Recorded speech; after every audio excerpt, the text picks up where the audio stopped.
मंडळी, सस्नेह, जय ज्योती, जय भीम, जय शाहू, जय जिजाऊ. खरं म्हणजे मी 7 वाजता लाईव्ह येणार होते, परंतु काही कारणाने मला तो 1.5 तासाचा उशीर झाला आणि 1.5 तासाने का होईना पण आपल्यासोबत लाईव्ह आहे.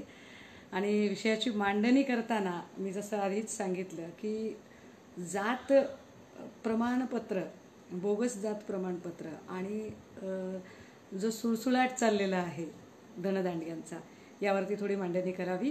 घटना अशी घडलेली आहे की मागच्या 2 दिवसांपूर्वी नवनीत राणा यांचं जात प्रमाणपत्र मुंबई उच्च न्यायालयाने अवैध ठरवलेलं आहे.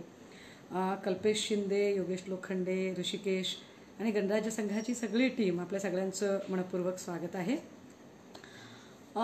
नवनीत राणा यांचं जात प्रमाणपत्र मुंबई उच्च न्यायालयाने अवैध ठरवलं आणि त्यांना पुढे 6 आठवड्यांचा अवधी दिलेला आहे की या 6 आठवड्यांमध्ये आपण आपले जे काही डॉक्युमेंट असतील, जे काही आपल्याला म्हणणं असेल ते आपण न्यायालयासमोर सादर करावं. आणि या न्यायालयाच्या विरोधात नवनीत कौर या वरच्या म्हणजे सर्वोच्च न्यायालयात सुद्धा जाऊ शकतात. ऋषी गजबिये, गौतम वाघमारे, विजय दहाके, संदीप कोल्हे, आपल्या सगळ्यांचं स्वागत आहे. मला कदाचित अस्मिता टिपले स्वागत आहे. नावांचे स्क्रोलिंग जोरात होत असताना नावं घेता येणार नाहीत आणि त्यामुळे लिंक तुटते, त्यामुळे आपण सगळेजण मला क्षमा करा. काही अगदी थोडक्यात आणि महत्त्वाची मांडणी मला करायची आहे.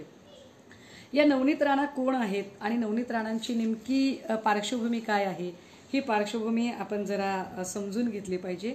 तत्पूर्वी मुळात जात पडताळणी कशी केली जाते किंवा जात पडताळणी प्रमाणपत्र सादर करताना, त्याची मागणी करताना काय डॉक्युमेंट सादर करावे लागतात याबद्दल थोडीशी जरा आपण माहिती घेऊया. की जेव्हा जातींचे फायदे मिळतात आणि त्या अनुषंगाने आपण काही सवलती मिळवू शकतो असं लोकांच्या लक्षात यायला लागलं, तेव्हा लोक अगदी अजिजीने जात प्रमाणपत्र दाखल करण्याचा प्रयत्न करायला लागले. यातनं पूर्वी फक्त जात प्रमाणपत्र, नंतर त्याची पडताळणी करायला कास्ट व्हॅलिडिटी सर्टिफिकेट मागायला सुरुवात झाली आणि या कास्ट व्हॅलिडिटीसाठीची काही कागदपत्र दाखल करावी असं सांगितलं गेलं. आवश्यक कागदपत्रे काय असतात?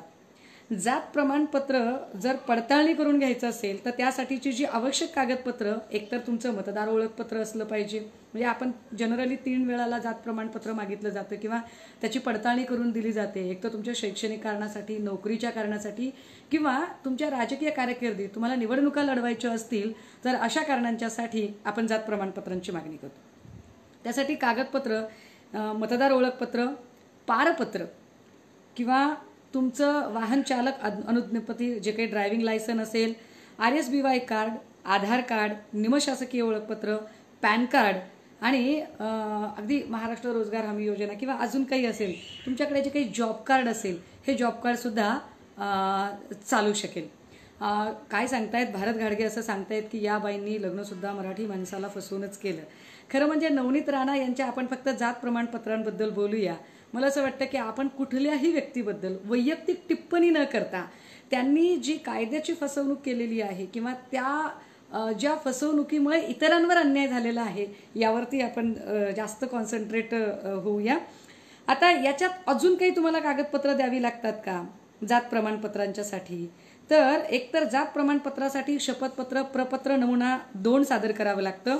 स्वतः अथवा जवळच्या नातेवाईकांचा पुरावा, रक्तसंबंधातला पुरावा फार महत्त्वाची गोष्ट आहे की तुमच्या रक्तसंबंधातला, म्हणजे सपोज मी सुषमा अंधारे आहे आणि मला जात पडताळणीचं वैधता काढायचं आहे, तर माझं अंधारे आडनावाचे रक्तसंबंधातले जे कुणी असतील, ज्यांचं आधीचं जात प्रमाणपत्र निघालं असेल, त्यांचं एक प्रूफ म्हणून की नाही बा हे या जातीतले आहे, त्याची वंशावळ, अशा अर्थाने ते देणं गरजेचं राहतं. अर्जदाराचे वडील किंवा त्याचे आजोबा जे कोणी शिक्षण घेत असतील, अर्जदार शिक्षण घेत असेल तर अर्जदार अशिक्षित असेल तर त्याच्या नात्यातलं कोणी, यांचं महत्त्वाचं म्हणजे त्यांच्या शाळेचा प्रवेश निर्गम उतारा आपण सादर केला पाहिजे. जे काही शाळेतले त्यांचे शालेय कागदपत्र असतील, कारण शाळेच्या त्या दाखल्यांवरती सुद्धा जातीचे उल्लेख असतात. जरा थोडंसं आपण जर पुढे जाऊन बघितलं तर अर्जदाराचे वडील आणि त्यांच्या नातेवाईक, त्याचे वडील असतील किंवा त्याचे नातेवाईक असतील, जन्माच्या नोंदवहीत त्याचा उतारा कुठे सापडतो? हा जन्माच्या नोंदवहीतला जो उतारा आहे, या उतार्यामध्ये त्याची जात कुठली उल्लेख केलेली आहे, किंवा कारण काय होतं बऱ्याचदा लोक आपल्या जाती लपवतात किंवा ती जात कदाचित त्यांना तितकी वाटत नाही आणि मग त्याचे उल्लेख काय येतात त्यांच्या त्या नोंदवहीमध्ये, ते उल्लेख फार महत्त्वाचे आहे, ते तपासून बघितले पाहिजेत जात पडताळणी करताना. याच सोबत ग्रामपंचायतीची नोंद अथवा महसुली नोंदीची प्रत मिळवली गेली पाहिजे आणि जात अधिसूचित होण्याच्या तारखेपूर्वीच्या निवासाचे साधारण ठिकाण आणि जाती संदर्भातील महत्त्वाचे कागदपत्रे पुरावे. मला जरा या एका वाक्याचा अर्थ आपल्याला सांगितला पाहिजे महत्त्वाचा. जात अधिसूचित होण्याच्या तारखेपूर्वीचे निवासाचे साधारण ठिकाण म्हणजे अमुक एक जात या सूचीमध्ये येते, ते अनुसूचित जाती, अनुसूचित जमाती, भटक्या विमुक्त जाती जमाती, ओबीसी, इतर मागासवर्गीय, एसबीसी ज्याच्या कशात येत असेल ती जात त्याच्यात इन्क्लूड होण्याच्या आधी जो कोणी त्या संबंधित जातीचे प्रमाणपत्र मागत आहे तो नेमका कुठे राहत होता, त्याचं प्रमाणपत्र, त्याचा पुरावा मागणं फार गरजेचं आहे. हे समजा तो कर्नाटकात राहतो का, तो आंध्रात राहतो का, तो महाराष्ट्रात राहतो का, तो यूपी मध्ये राहतो का, तो बिहारमध्ये राहतो का, ह्या सगळ्या गोष्टी आपण जरा तपासून बघणे. निवासी पुरावा असणे गरजेचे आहे का? होय, सुभाष गव्हाणेची निवासी पुरावा असणे गरजेचे आहे. आता लागू असल्यास जोडावयाची अतिरिक्त कागदपत्रे, याच्याशिवाय अजून काही कागदपत्रे लागतील का? तर वडिलांच्या जातीचा जर पुरावा उपलब्ध नसेल तर नातेवाईकाचं जात प्रमाणपत्र तुम्हाला जोडता येऊ शकतं. वंशावळीचं प्रमाणपत्र जोडणं फार गरजेचं असतं की एक फॅमिली ट्री तुम्हाला तयार करून घ्यावा लागेल. मुद्दा क्रमांक 4 नुसार विवाहापूर्वीच्या जातीचा पुरावा जोडावा लागेल. नवनीत कौर राणा यांचे जे जात प्रमाणपत्राचा जो आत्ता वाद चालू आहे, तर विवाहापूर्वीची त्यांची जी जात आहे त्याचे पुरावे त्यांनी जोडायला हवेत, ते जोडणे गरजेचे आहे. मुंबई आमच्या धर्मात्मा फाउंडेशन आणि गणराज्य संघाचे पंकज चंदन शिवेजी स्वागत आहे आपलं. ललित सयाजी, सुरेंद्र खरात स्वागत आहे. मुद्दा क्रमांक 4 धर्मांतर केले असल्यास त्या पूर्वीच्या जातीचा पुरावा काय आहे?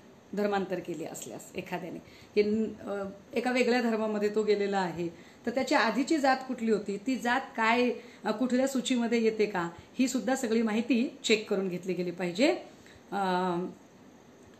याच्याशिवाय जे अजून काही महत्त्वाचे जे डॉक्युमेंट, जर महिला असेल जात प्रमाणपत्र मागणारी आणि ती जर विवाहित असेल तर अशा विवाहित महिलेला जातीपूर्वीचा तिचा लग्नापूर्वीचं तिचं प्रमाणपत्र, विवाह नोंदणी प्रमाणपत्र आणि राजपत्रातील नाव बदला संदर्भातील अधिसूचना, तिने गॅझेटमध्ये तिचं नाव काही बदललेलं आहे का, त्याची अधिसूचना तुम्ही दिलेली आहे का. म्हणजे सपोज जर लग्नाच्या आधी एक वेगळं आडनाव लावणारे आहेत कुणी आणि लग्नानंतर कुणी आडनाव लावणारे आहेत, म्हणजे उदाहरणादाखल म्हणून सांगते, सपोज पंकजा गोपीनाथ मुंडे या लग्नाच्या आधी सुद्धा गोपीनाथ मुंडे हे नाव लावतात आणि लग्नाच्या नंतर सुद्धा त्यांच्या निवडणुकीच्या अर्जांमध्ये गोपीनाथ मुंडे हे नाव त्या लावतात, पालवे हे नाव कागदोपत्री त्यांचे येत नाही.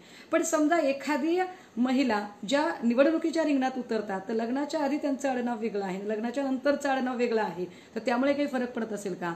उदाहरणार्थ नवनीत राणा या लग्नाच्या आधी कौर होत्या आणि लग्नाच्या नंतर त्या राणा झाल्या, मग कौरचं राणा हे नाव बदलून घेताना त्यांनी गॅझेटमधून ते नाव बदलून घेतलेलं आहे का, ते गॅझेटमधून त्याची अधिसूचना निघाली आहे का, त्याचा सुद्धा पुरावा जोडला गेला पाहिजे. जरा आपण अजून थोडं जर पुढे गेलो तर मग असं लक्षात येतं की या सगळ्यांमध्ये अर्जदाराचे वडील किंवा त्याने जर एखाद्या जिल्ह्यातून दुसऱ्या जिल्ह्यात किंवा एखाद्या राज्यातून दुसऱ्या राज्यात स्थलांतर केले असेल तर अशी स्थलांतराची माहिती सुद्धा देणे त्याने क्रमप्राप्त ठरते, यावरती सुद्धा आपण जरा लक्ष दिलं पाहिजे. आता मी ही काय म्हणता येईल प्राथमिक माहिती आपल्याला का सांगितली? ही प्राथमिक माहिती सांगण्याचे कारण असं की मुळात जात पडताळणीसाठीची लागणारे डॉक्युमेंट काय असतात आणि नवनीत राणा यांनी काय काय डॉक्युमेंट दिले आणि त्यानंतर काय झालं आणि नवनीत राणा मागच्या 2 दिवसांपूर्वी माध्यमांशी बोलताना काय बोलल्या. मी आपल्याला अनेकदा सांगितलं की माध्यमं बाईट घेताना अशा काही लोकांचे बाईट घेतात की एकतर त्याच्यातली त्यांना माहिती नाहीये किंवा ते बाईट घेताना सुद्धा ज्या संबंधित व्यक्तीचं हे प्रकरण आहे त्याच्या समर्थनात ते बाईट जातील अशा पद्धतीने त्या बाईट्सची रचना केली असते. नवनीत राणा 2 दिवसांपूर्वी सुभाष गव्हाणे सांगतात की वडील छत्तीसगडचे रहिवासी होते पण मुलगा महाराष्ट्रामध्ये सध्या राहत आहे तर जात प्रमाणपत्र काढण्यासाठी अडचण निर्माण होत आहे. मला वाटतं याच्यावरती आपण पुन्हा एकदा विस्ताराने मेसेंजरमध्ये किंवा इतरत्र बोलूया. ॲडव्होकेट लक्ष्मण केंद्रेजी, स्वागत आहे आपलं. नवनीत राणा 2 दिवसांपूर्वी बाईटमध्ये असं सांगत आहेत की मी निकालाची ऑर्डर वाचलेलीच नाहीये आणि जर 2017 मध्ये आमच्या याची चौकशी होती तर अचानक 2021 मध्ये असं काय झालं की माझं जात प्रमाणपत्र अवैध ठरवलं गेलं आहे आणि अशी कुठली राजकीय खिचडी शिजत आहे. आता हे पुन्हा अजून समजून घेतलं पाहिजे की नवनीत राणा जेव्हा म्हणतात की ही राजकीय खिचडी शिजत आहे म्हणजे त्यांचा रोख, कारण त्या राज्यपालांना भेटायला गेल्या होत्या, महाराष्ट्रातलं सरकार बरखास्त करण्याची मागणी त्यांनी राज्यपालांकडे केली होती, मोदीजींचं फार चांगल्या त्या समर्थक आहेत वगैरे वगैरे वगैरे. तर कदाचित त्यांना हे सांगताना असं त्यांच्या सांगण्याचा रोख असेल की अशी काय राजकीय खिचडी शिजली गेली की ज्याच्यामुळे म्हणजे थोडक्यात शिवसेना असेल किंवा महाविकास आघाडीतली घटक पक्ष राष्ट्रवादी काँग्रेस असेल यांनी काही दबाव आणला का की ज्यामुळे त्यांचं जात प्रमाणपत्राची खिचडी आत्ताच शिजली आहे, हे एका अर्थाने त्यांना पॉइंट आउट करायचं आहे. अशा पद्धतीने त्यांनी तो बाईट दिलेला आहे. पण मुळात नवनीत राणा यांच्या म्हणण्यात किती तथ्य आहे हे सुद्धा जरा आपण एकदा तपासून घेतलं पाहिजे. तर तपासणं फारच गरजेचं आहे.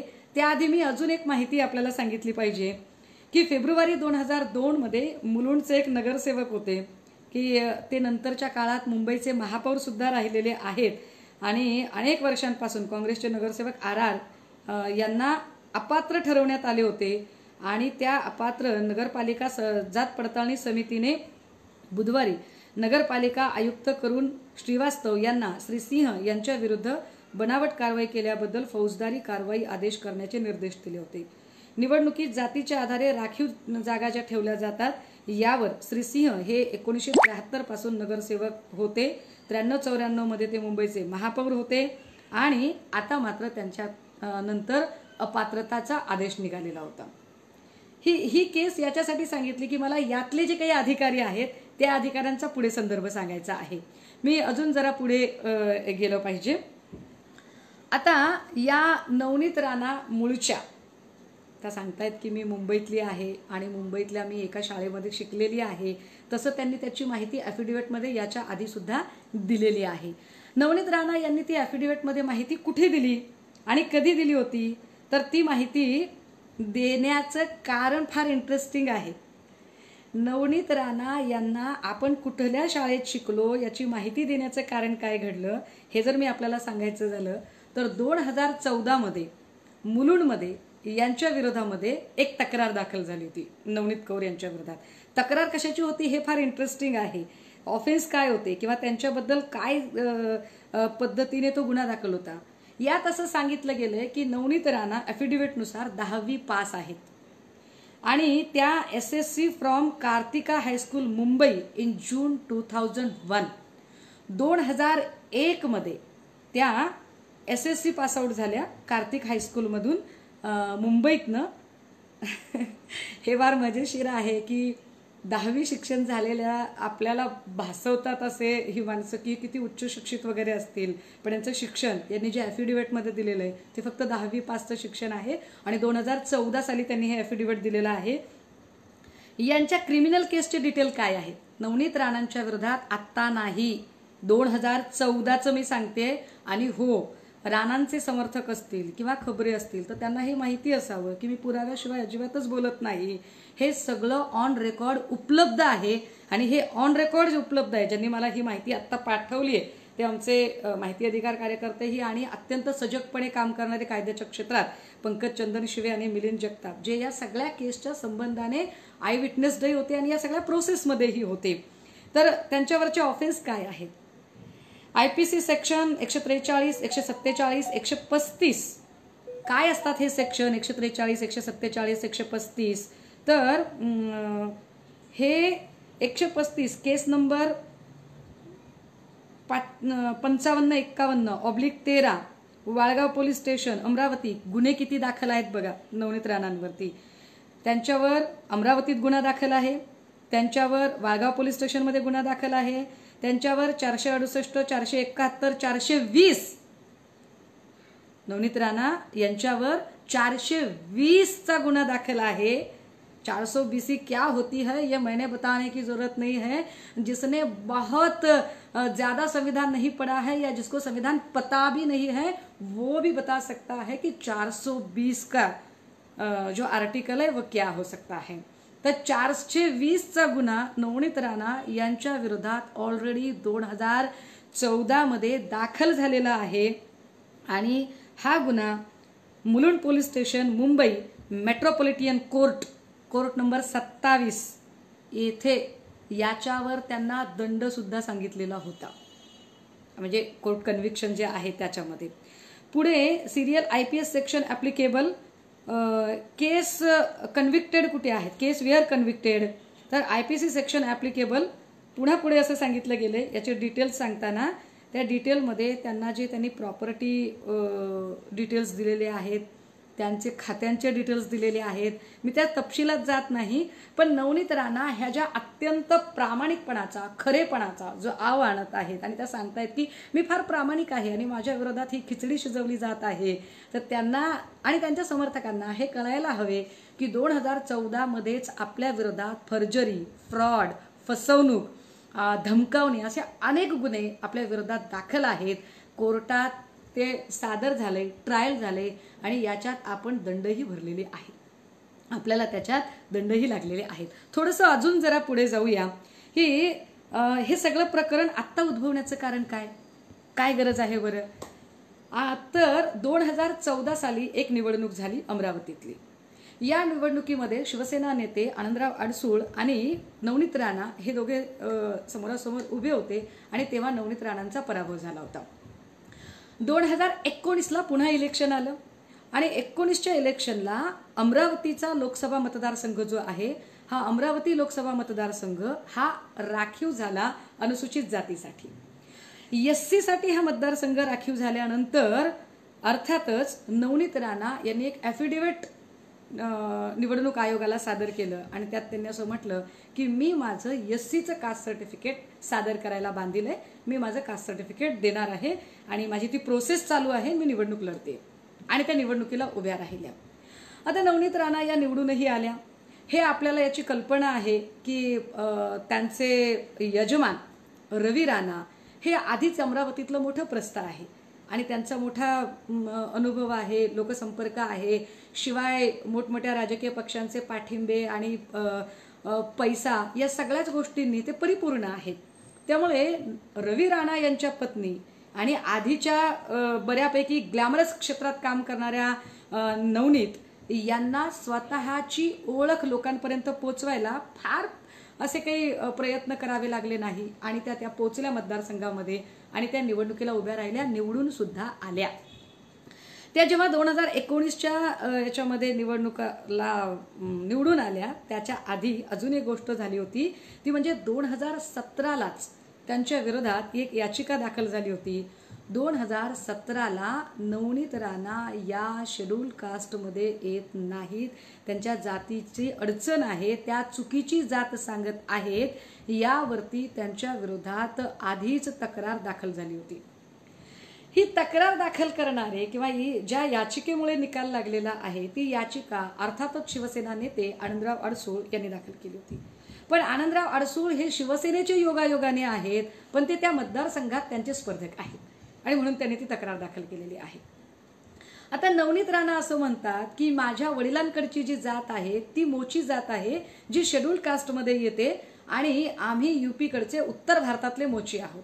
उत्तर भारतातले मोची अर्थात महाराष्ट्रात आपण चर्मकार असं म्हणू शकू आणि म्हणून आम्ही शेड्यूल कास्टमध्ये येतो आणि म्हणून माझ्या वडिलांची ती जात आहे आणि मला ह्याचे फायदे मिळाले पाहिजे। हे याच्यात इंटरेस्टिंग आहे की एकीकडे राणा आडनावाचे सगळं ग्लॅमर जे आहे, म्हणजे मागे संजय आवटे सरांचा एक लेख होता, त्या लेखवर बरीच उलटी सुलटी चर्चा चाललेली होती। एकीकडे जातीचे फायदे पण हवे आहेत आणि दुसरीकडे एक ग्लॅमरस आयुष्य पण हवं आहे। जर कौर या अनुषंगाने असणारी जी काही जात आहे त्या जातीला फारसे ग्लॅमर नसेल किंवा ते सगळे जे काही प्रिव्हिलेज्ड आहेत ते फायदे मिळत असतील, तर राणा आडनावाला जे ग्लॅमर आहे ते राणा आडनावाचं ग्लॅमर, प्रिव्हिलेज हे सगळं नवनीत राणा यांना हवं आहे। म्हणजे त्या सांगताना मात्र सगळीकडे आपली ओळख नवनीत राणा अशी सांगतात, परंतु फायदा घेताना मात्र त्या कौर अशी आपली नोंद करतात. कौर ही नोंद करताना जर त्यांना त्या कौर या जाती म्हणजे मोची या जातीनेच त्यांना असं सांगायचं असेल की कौर ही जात मोची आहे आणि मी म्हणून निवडणूक लढवत आहे, तर सगळीकडे ज्या त्यांच्या निवडणुकीचे पोस्टर्स लागले, बॅनर्स लागले किंवा आत्ता त्या जे काही शपथ हे सगळं करत होत्या, यात त्या राणा कौर आडनाव घेऊन का फिरत नव्हत्या? हा एक वेगळाच भाग आहे. अर्थात त्याच्यावर त्यांच्याशी आपण कायदेशीर बंधन नाही आणू शकत, पण लोकांमध्ये मिसळताना मात्र तुम्ही राणा सांगत आहात आणि तुम्ही फायदा घेताना मात्र तुम्ही कौर सांगत आहात, हे फारच विशेष आहे. अशीच एक केस सचिन निकमजी, मला त्याच्याकडेही यायचंय की सोलापूर लोकसभा मतदारसंघामध्ये जय सिद्धेश्वर शिवाचार्य यांची जी केस आहे ते स्वतःला एससी असं सांगतात आणि त्यांचा स्वतःचा मठ आहे. एससीचा मठ असणं याला आपला आक्षेप असायचं काही कारण नाही, कारण ज्या महात्मा बसवण्णांचा इतिहास आम्ही समजून घेतो आणि ककय्या हरळय्या समाजासारख्या समाजातल्या लोकांनी अपलिफ्ट करण्याची मुवमेंट जिथं महात्मा बसवण्णांनी चालू केली, परंतु एकीकडे जय सिद्धेश्वर स्वामी यांच्यासारखी माणसं अप्पर कास्टची व्यवस्था जैसे थे ठेवण्यासाठी काम करतात.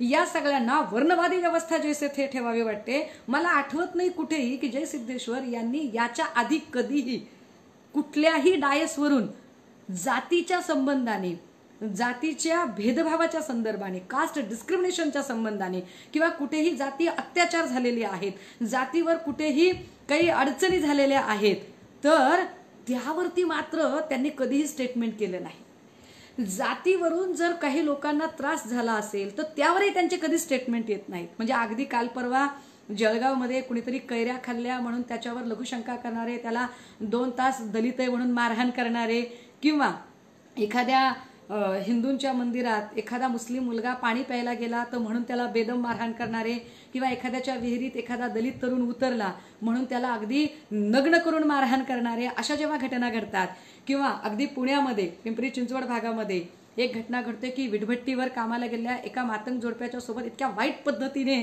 ठेकेदार वागतो की तू जर माझं ऐकत नसशील तर मुलाला सांगितलं जातं की तू एक तर तुझ्या आईसोबत संभोग कर किंवा तू ही मानवी विष्ठा खायला तयार हो.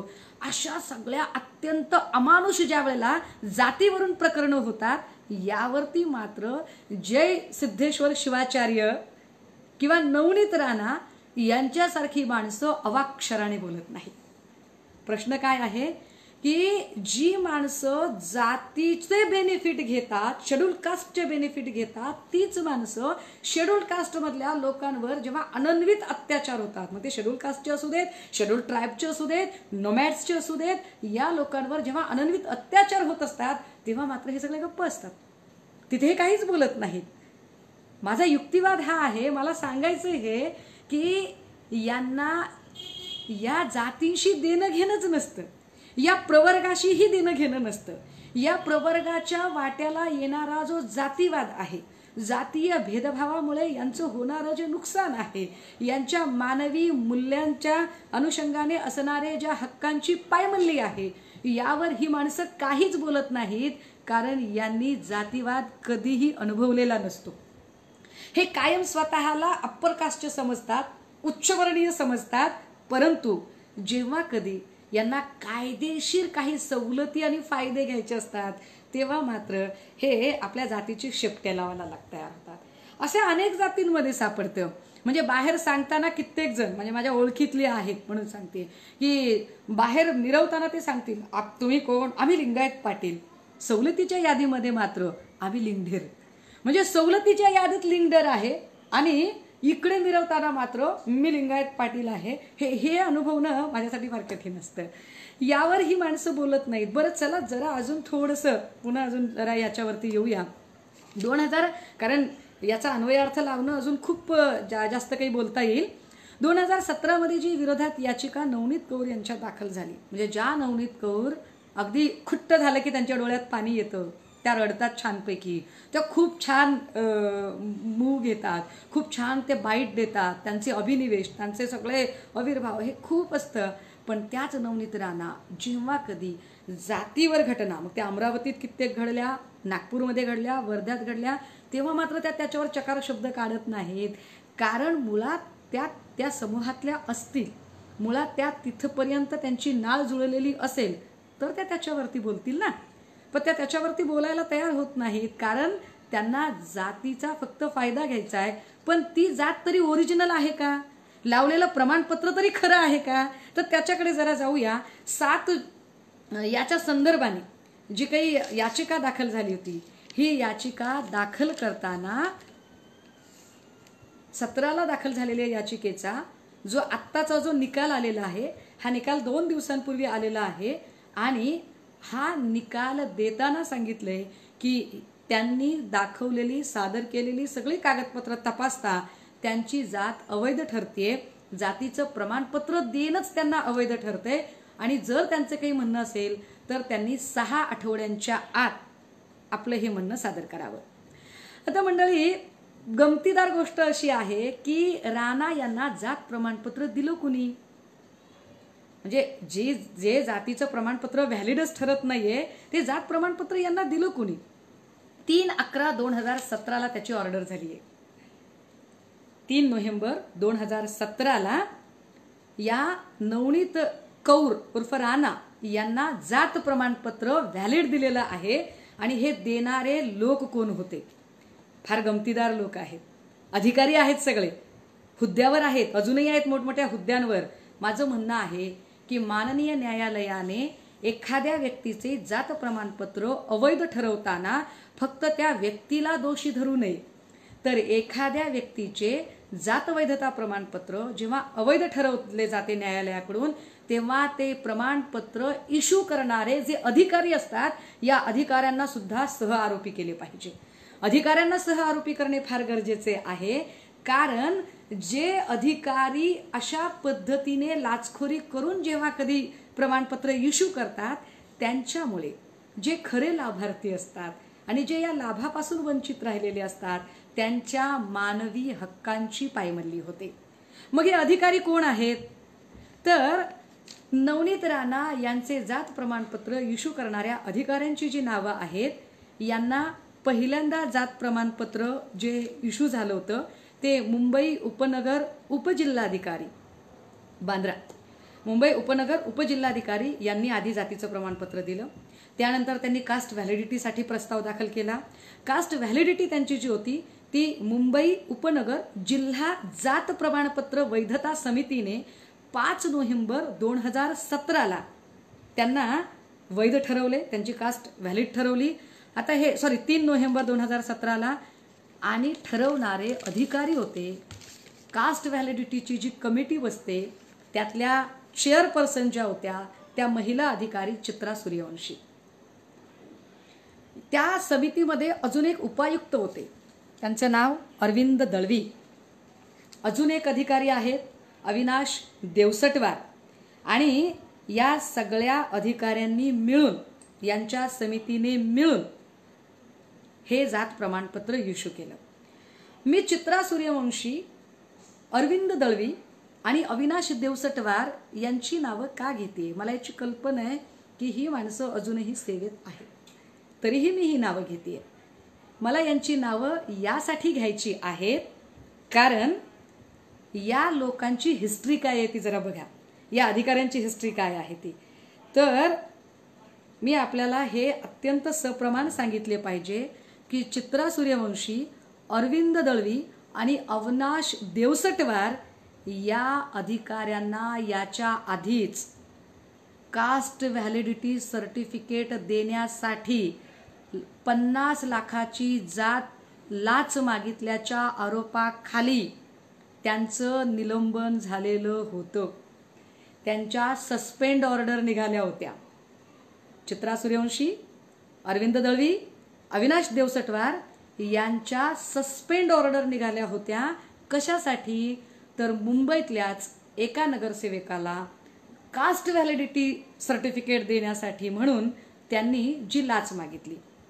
आता त्याच्या जरा पुढे जाऊया. इंटरेस्टिंग गोष्ट काय माहिती आहे या अधिकाऱ्यांनी जी लाच मागितली, म्हणजे आत्ता जे 2 दिवसापूर्वी बाईट नवनीत राणा यांनी दिले की अशी काय खिचडी कळली मला कळत नाहीये की ज्यामुळे ही ऑर्डर निघाली. कदाचित म्हणजे त्यांना हे सुचवायचं होतं की मी राज्यपालांकडे गेले, मी फडणवीसांची बाजू घेतली किंवा मी मोदीजींची बाजू घेतली म्हणून माझ्यावर हे फार सूडबुद्धीने राजकारण केलं जाते माझ्यासोबत. आणि हे सूडबुद्धीने राजकारण ॲडव्होकेट दीपक गिलछे असं सांगतात की परभणी तालुक्यातली काही माहिती आहे का तुम्हाला. अर्थात ते तुम्हाला वगैरे लिहित नाहीत कारण त्यांच्या संस्काराचा भाग आहे. त्यामुळे गिलछे यांच्या आईवडिलांचे आणि नेत्यांचे संस्कार त्यांच्यावर जाणवतात.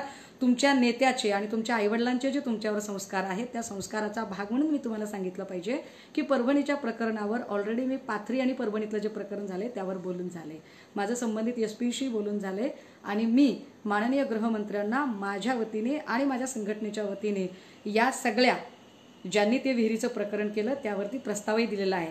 त्यामुळे गिलछे सारखे जे सगळे असे संस्कार दाखवणारे लोक असतात त्यांना याची माहिती असली पाहिजे की दादा तुझा अंदाज फारच चुकलाय, फारच पक्क्या माणसाकडे तू तुझं शहाणपण दाखवायला आलेला आहेस. असो, जरा पुढे जाऊया. हे अरविंद दळवी, चित्रा सूर्यवंशी यांच्या निलंबनाची ऑर्डर कुणी काढली किंवा याची मागणी कुणी केली. राणा यांना असं वाटतंय की मी भाजपची बाजू घेतली किंवा मी महाविकास आघाडीच्या विरोधात बोलतेय म्हणून माझ्या विरोधात खिचडी शिजते, पण माझं जात प्रमाणपत्र खरं आहे. माझ्या जात प्रमाणपत्रामध्ये काही प्रॉब्लेम नाहीये. पण राणा यांना ज्यांनी जात प्रमाणपत्र दिलेलं आहे ते अधिकारी तर निलंबित झालेले अधिकारी होते. त्यांचं निलंबन झालं होतं एका प्रकरणामध्ये, ज्या प्रकरणात त्यांनी नगरसेवकालाच 50 लाखाची लाच मागितली होती आणि 50 लाखाची लाच मागितली. हे म्हणतोय कोण? राणाजी. तुमच्यापर्यंत हा व्हिडिओ पोचला तर मला फार आनंद होईल. कोणीतरी पोचवला पाहिजे तुमच्यापर्यंत हा व्हिडिओ. राणाजी, सॉरी कौरजी, मी दुरुस्ती करते. नवनीत कौरजी, तुम्हाला ज्यांनी जात प्रमाणपत्र दिलं ना त्यांच्या ज्या निलंबनाची ऑर्डर आली ना, ती निलंबनाची ऑर्डर कोणी काढली होती माहिती आहे? ती काँग्रेसने नव्हती काढली, ती राष्ट्रवादीने पण नव्हती काढली. आणि त्याच्यावरती बोललो कोण होतं? तर मी आपल्याला सांगितलं पाहिजे की लाच मागितल्याचा आरोप ॲडव्होकेट परब यांनी केला होता. यावर सभागृहामध्ये घमासान चर्चा झाली होती. ही चर्चा खाली नाही झाली, ही चर्चा राज्याच्या विधिमंडळामध्ये झाली. राज्याच्या विधिमंडळामध्ये अत्यंत घमासान चर्चा झाली. आणि ही चर्चा करताना मागणी कुणी केली होती माहिती आहे निलंबनाची?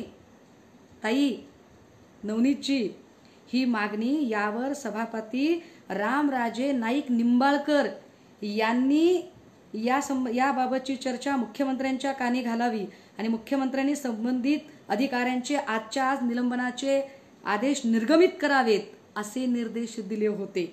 मी जरा पूर्ण बातमी वाचून दाखवू, म्हणजे लोकांची स्मरणशक्ती जर कमी असेल किंवा तुमची स्मरणशक्ती कमी असेल तर तुम्हाला हे माहिती असलं पाहिजे की. आणि ही बातमी मी सामनातली वाचत नाहीये बरं का, ही बातमी मी मटा आणि टाइम्स ऑफ इंडियामधली बातमी वाचते. टाइम्स ऑफ इंडियातली याच्यात इंग्रजीत याच्यासाठी वाचत नाहीये की माझा मराठी श्रोतावर्ग आहे, त्यामुळे मराठीतली बातमी मी सांगतेय.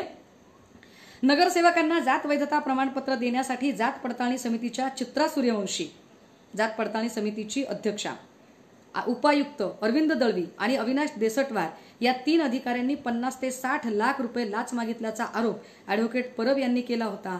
याबाबतची लक्षवेधी आज सोमवारी 6व्यांदा पुन्हा परब यांनी सभागृहात मांडली. सभापतींनी संबंधित अधिकाऱ्यांना निलंबित करण्याचे निर्देश दिले असतानाही या आदेशांचे पालन होत नाही. उलट घटनेच्या 212 या कलमान्वये या अधिकाऱ्यांची चौकशी करून त्यांना निलंबित करण्यात येईल, कारण त्यांना निलंबित केले तर ते मॅटमध्ये जाऊन परत येतात, येथे सरकारला चपराक बसते असे उत्तर मुख्यमंत्र्यांनी दिले.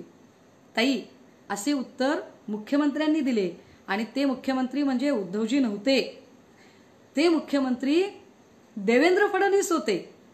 देवेंद्र फडणवीसांकडे रामराजे निंबाळकरांनी मागणी केली होती. हाईट अशी ताई की भाजपच्या प्रतिनिधींनी मुद्दा उचलून धरला होता आणि ते म्हटले की अरे या अधिकाऱ्यांचं निलंबन करणं गरजेचं आहे. आणि देवेंद्र फडणवीसांनी सांगितलं की त्यांना मॅटमध्ये सुद्धा जाण्याची संधी नाही मिळाली पाहिजे, यावर आपण अभ्यास करतोय, विचार करतोय आणि त्यांच्या निलंबनांची ऑर्डर काढली होती. नंतर चौकशी वगैरे झाल्यावर पुन्हा सेवेत सामावून घेण्यासाठी त्यांनी अनेक काही कसरतीचे प्रयोग केले असतील, तो भाग वेगळा. पण फडणवीसांनीच निलंबनाचे आदेश, कारवाईचे आदेश दिलेले आहे. ज्या फडणवीसांची आपण बाजू घेत आहे आणि आपण लोकांना प्रिटेंड करण्याचा प्रयत्न करताय की माझे जात प्रमाणपत्र अवैध ठरवण्याचा काहीतरी राजकीय सूडबुद्धीने केलेला गेम आहे, तर ते तसे नव्हे. तुमचे जात प्रमाणपत्र अवैध या कारणासाठी ठरवलेले आहे कारण ते चुकीचं आहे. तुम्ही जातीचे प्रमाणपत्र बोगसच दाखल केलेले आहे आणि ते तुमचे जात प्रमाणपत्र बोगस दाखल करण्याच्या पाठीमागे तुम्ही एकट्या नाही आहात, तर ज्या अधिकाऱ्यांनी इश्यू केले त्या अधिकाऱ्यांनी सगळ्यांची मिलीभगत होती. मग त्यात अरविंद दळवी होते, त्यात अविनाश देसटवाट होते आणि त्यामध्ये चित्रा सूर्यवंशी होत्या. आणि हे सगळे लोक किती लाचखोर आहेत याची चर्चा फक्त गल्लीत नाही तर राज्याच्या विधिमंडळातही झाली. ही चर्चा विशेष मान्य कुणी केली आहे तर आपण ज्यांच्या अत्यंत मोठ्या समर्थक आहात त्या फडणवीस साहेबांनी आणि आत्ताचे म्हणजे जे भाजपमध्येच आहेत रामराजे निंबाळकर यांनी मान्य केली आहे. मला याच्यात पक्षाचे अजिबातच उल्लेख करायचे नव्हते ताई, पण पक्षाचे उल्लेख यासाठी करते कारण आपण बाईट देतानाच फक्त आपण जर न्यायालयाने काय ऑर्डर केलेली आहे त्या ऑर्डरवर आपले काय म्हणणं आहे एवढं बोललं असतात तर बोलायची गरज पडत नव्हती. आपण आपल्या बाईटमध्ये देताना असं सांगितलं की ही राजकीय खिचडी आहे. तर जर ही राजकीय खिचडी असेल तर मग तुम्ही ज्यांच्यासाठी एवढा जीव तोडताय, तुम्ही ज्यांच्यासाठी अगदी म्हणजे जीवाचं रान करताय, त्यांनी तुमच्या विरोधात कशी काय खिचडी शिजवली हे जरा विचार केला पाहिजे. आता मी लाईव्ह येण्याचं कारण काय हे सांगितलं पाहिजे. मी लाईव्ह येण्याचं कारण हे आहे की 6 आठवड्यांची ज्या वेळेला मुदत कोर्टाने दिलेली आहे, माननीय न्यायालयाने ही मुदत 6 आठवड्यांची दिली. या 6 आठवड्यात नवनीतजी काहीही करू शकतात याची आम्हाला पूर्ण खात्री आहे. त्याआधीच महाराष्ट्रातील लोकांना आणि ज्यांना कुणाला नवनीतजी आणि त्यांचा पूर्व इतिहास याच्याबद्दल माहिती असेल, कारण त्यांनी कोर्टाची जी एक ऑर्डर आहे त्या ऑर्डरमध्ये खाली एक फीडबॅक दिलेला आहे की त्यांनी जे ॲफिडेव्हिटमध्ये दिलेली माहिती आहे या माहितीच्या विपरीत माहिती जर तुमच्याकडे असेल तर तुम्ही ती माननीय न्यायालयाला पोचवू शकता हे सांगितलेलं आहे. मी याची लिंक माझ्या या व्हिडिओच्या खाली कमेंटमध्ये देणार आहे, तर तुम्ही तुमचं म्हणणं त्यात मांडू शकता. आणि नवनीतजींनी या अनेक ठिकाणी जे काही अवैध कामं केलेली आहेत याची सुद्धा माहिती आपण पुरवू शकता. 6 आठवड्यामध्ये कोर्टात काय पद्धतीने खेळ केले जातात हे मी वेगळं सांगायची गरज नाही, कारण जय सिद्धेश्वर यांच्यासारख्या माणसाचं जात प्रमाणपत्र अवैध ठरल्यानंतर सुद्धा ते अजूनही वरच्या कोर्टात जाऊन अपिलात जातात आणि आपली खासदारकी वाचवायचा प्रयत्न करतात. स्टील ते अजूनही त्या पदावरती राहतात आणि पदाचा गैरवापर आणि पदाच्या प्रभावाखाली म्हणजे आमचं तर माननीय न्यायालयाला अजून एक म्हणणं असेल, हे लोकांमध्ये सुद्धा जनजागरण झालं पाहिजे की एखाद्या व्यक्तीचं अशा पद्धतीने जेव्हा प्रमाणपत्र अवैध ठरतं आणि ते वरच्या कोर्टामध्ये दाद मागायला जातात, अशा वेळेला त्यांना जो 6 आठवड्याचा वेळ मिळतो, या 6 आठवड्यात ते जे पुरावे गोळा करत असतात, अशा वेळेला आपल्या पदाचा दुरुपयोग करून त्या पदाच्या प्रभावामुळे ते अनेक साक्षीदार फिरवू शकतात, पुरावे एकत्रित करू शकतात. तेव्हा अशा लोकांना त्या पदावरून बाजूला ठेवले पाहिजे आणि चौकशी निष्पक्ष झाली पाहिजे. म्हणजे ज्या पद्धतीने गृहमंत्री अनिल देशमुख यांनी स्वतःहून राजीनामा देऊन ते बाजूला झाले कारण पदाचा प्रभाव वर येऊ नये, पदाचा दुरुपयोग होऊ नये असं वाटलं आणि चौकशीला सामोरे गेले.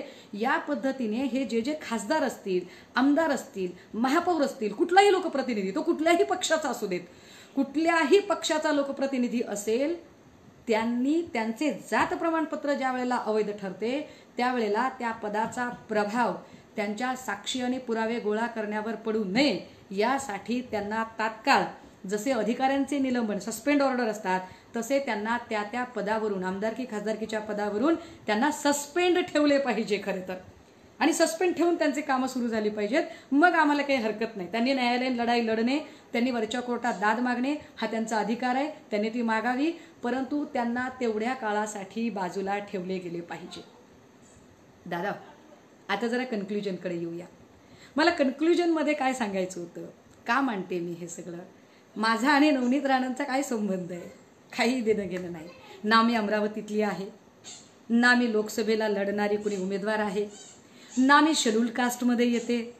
हो म्हणजे माझी आणि त्यांची कुठेच स्पर्धा नाहीये. त्यांच्या नुकसान झाल्याने मला काहीच फायदा मिळणार नाहीये, मग तरीही मी ही मांडणी का करतेय? माझी मांडणी करण्याचं कारण फक्त आणि फक्त एवढं आहे की अशा लोकांमुळे जे मूळ लाभार्थी असतात ते मूळ लाभार्थी यापासून बाजूला जातात. तुम्ही विचार करा, जर हे अधिकारी 50-50, 60-60 लाख रुपये घेऊन जर अशा पद्धतीने जर चुकीचे जात प्रमाणपत्र जर देत असतील, तर जो गोरगरीब माणूस आहे त्याला आणि जो खरा त्या जातीतला आहे त्याला शक्य आहे 50 लाख रुपये देणं? म्हणजे तो निवडणुकीच्या रिंगणात येऊच शकणार नाही. जो म्हणजे खरा एसटीतला असतो, खरा एससीतला असतो, किंवा जो बिचारा खरा नोमॅडमधला असतो, नोमॅडिक ट्राईबमधला असतो, त्यांची जात प्रमाणपत्रही निघत नाहीत. कारण एवढा सगळा आर्थिक खेळ, एवढी सगळी आर्थिक उलाढाल या बिचाऱ्यांच्याने होत नाही. जे उलाढाल करू शकतात ते अशा पद्धतीने वेगवेगळी प्रमाणपत्र दाखल करतात आणि खऱ्या लाभार्थींचे लाभ हे पळवून नेतात, हिसकावून घेतात. त्यांच्या म्हणजे खऱ्या लाभार्थींच्या मानवी हक्कांची पायमल्ली होते, ती पायमल्ली होऊ नये. मला आश्चर्य वाटतं की मी खरं तर मी नोमॅडमध्ये जरी असेल, मी ट्रायबलमध्ये येते, पण मी माझं जातीचं प्रमाणपत्रच काढलं नाही. प्रमाणपत्र न काढण्याचं एक कारण होतं, मला जातीचे काही फार फायदे घेण्यात काही इंटरेस्टेड नव्हते. मला असं वाटत होतं की मी माझी गुणवत्ता प्रूव्ह केली पाहिजे. कारण बरेच लोक ज्यावेळेला मी आरक्षणावर बोलते किंवा मी मेरिटवर बोलते किंवा मी अजून काही न्यायालयीन मुद्दे मांडते, त्यावेळेला ते मला सांगतात की तुम्ही जातीचे किती फायदे घेतले ते बोला की. तर त्या सगळ्यांनी हे ऐकलं पाहिजे की मी माझ्या जातीचा कुठेही कसलाच फायदा अजूनपर्यंत घेतलेला नाहीये. माझं BEd झालेलं आहे, पण माझा BEdला नंबर लागता नाही, मी जात प्रमाणपत्र लावलं नाही, जातीच्या कोट्यातनं माझं कुठेही सिलेक्शन झालं नाही. मी ज्या नोकऱ्या केल्या त्या सरकारी नोकऱ्यांमध्येही मला कुठेही त्या जातीचं मी प्रमाणपत्र लावून त्या नोकऱ्या मिळवल्या नाहीत.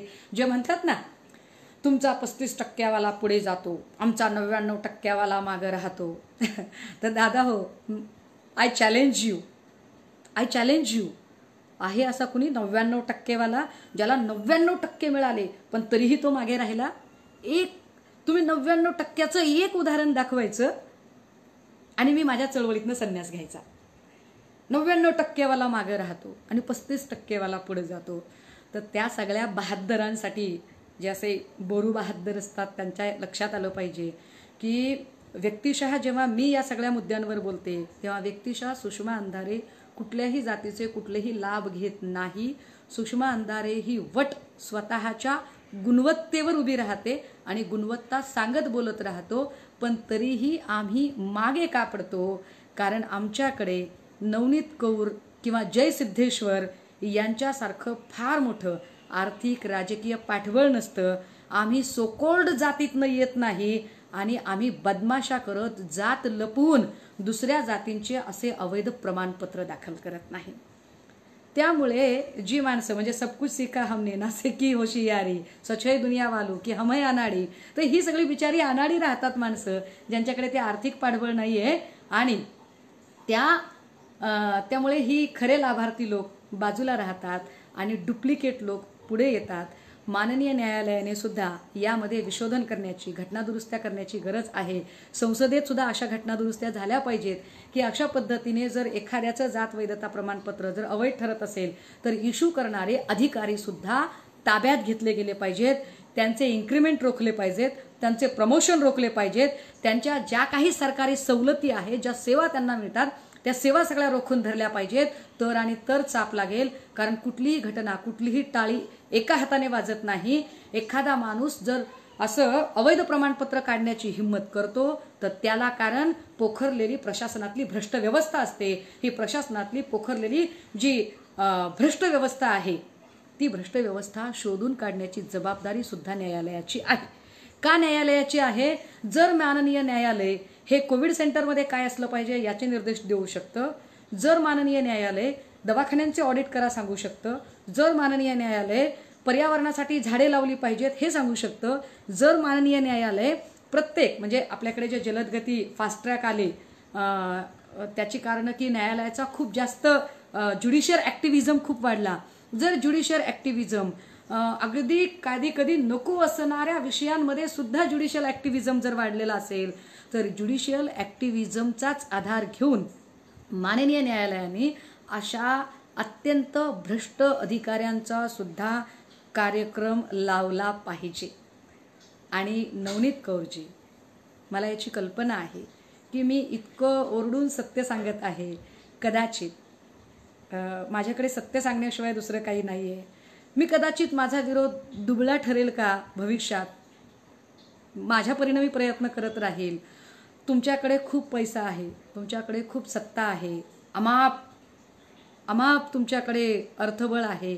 या आधारावर पुढच्या 6 आठवड्यात तुम्ही कदाचित पाहिजे तेवढी उठाठेव करण्याचा प्रयत्न करू शकाल, पण आमचा तरीही प्रयत्न असेल.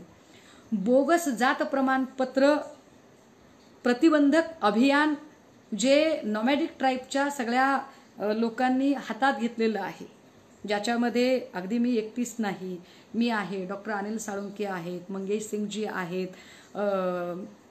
इकडे लक्ष्मण गायकवाड आहेत, कितीतरी माणसं आहेत. अगदी मागच्याच आठवड्यात याच्यावरती आम्ही मुख्य सचिवांना भेटून खास एक यादीच दाखल केली की हे सगळे बोगस जात प्रमाणपत्रवाले लोक आहेत आणि यावर ॲक्शन घेतली गेली पाहिजे. माननीय मुख्यमंत्र्यांनी ॲक्शन घेतली पाहिजे आणि मुख्य सचिवांनी सुद्धा यावरती तात्काळ कारवाई केली पाहिजे. तर हे अभियान आम्ही फक्त आणि फक्त यासाठी चालवत आहोत की या अनुषंगाने जी बोगसगिरी धनदांडग्यांनी सुरू केली आहे आणि बोगसगिरी करून जे सगळ्या राजकारणाचा अगदी बट्ट्याबळ करून टाकत आहेत, अशा सगळ्या डुप्लिकेट लोकांना समोर आणता आलं पाहिजे.